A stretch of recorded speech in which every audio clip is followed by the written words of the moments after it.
وہ چاہتا تو ہمیں یہودیوں میں پیدا کر دیتا، وہ چاہتا تو عیسائیوں میں پیدا کر دیتا، وہ چاہتا تو سکھوں کے ہاں پیدا ہو جاتے، وہ چاہتا تو اور کسی کے ہاں پیدا ہو جاتے۔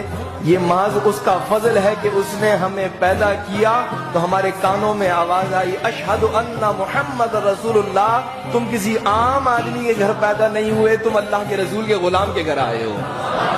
یہ محض اس کا فضل ہے، یہ اس کی عطا ہے، ہماری کوئی حیثیت کوئی اوقات بولے نہیں ہے، یہ محض اس کا فضل ہے۔ تو یہ نسبت جو ہے نا، یہ اوروں کو نسبتیں اور ہیں، ہمیں نسبت حبیب اللہ کے امتی ہونے کی ہے کہ اللہ نے اپنے حبیب کا امتی ہمیں بنایا ہے۔ اور پھر وہ حبیب بھی کیسا ہے کہ ہم بڑے گناہگار ہیں، لیکن اللہ تعالیٰ نے ہمیں حضور کا امتی بنایا۔